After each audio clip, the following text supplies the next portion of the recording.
Okay, hello Year 5, it's me again. Now, you may notice that today you have been asked to order some decimals, which is a skill we have not done yet this year. So, what I thought I'd do was give you a little demo here at home of the best way that I find to do this. So in a very Blue Peter style, here is one I made earlier on my cheeky little whiteboard here. So, here you've got 5 decimals in a completely random order across the top. And what I did was I wrote them in their place value columns underneath, making sure that all the decimal points lined up, but also in a completely random order, okay? Just the order they were on the question. So, this is where you start from. You get your 5 decimals and you order them.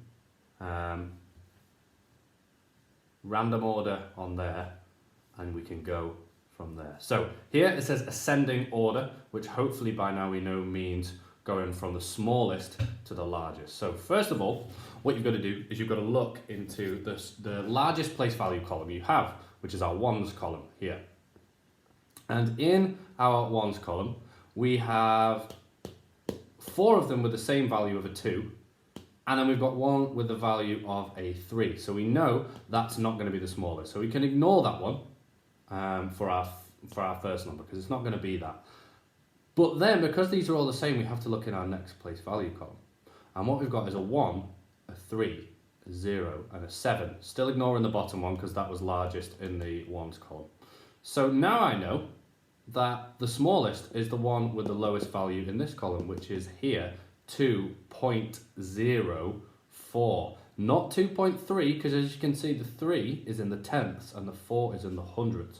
So it's got a different value in terms of its place value column. So actually my smallest is 2.04. So what I'm going to do is I'm going to write that onto my board, just as a reminder that this is my first number. So I'm going to put a 1 in a circle at the end of it, and then I'm just going to do a quick line through it. So I can still see it, but I know that I'm not doing that one anymore. So now I'm left with 3 that have a value of 2 in the ones column. So I look in the tenths column again, a 1, a 3 and a 7. So I know my next smallest one is actually going to be 2.16. So I'm going to do the same thing again and do that there.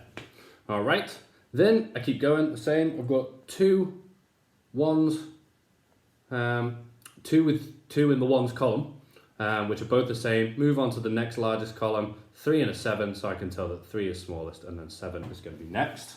So 3, cross out, third largest, 2.7, fourth largest, and then obviously that only leaves me with one number. So all I have to do, cross that out, write it as the 5th largest. Then after that you can go and then write them in order if you want, or if you want to just leave that up the side, that's probably fine, because then you know in your head which is the smallest and which is the largest.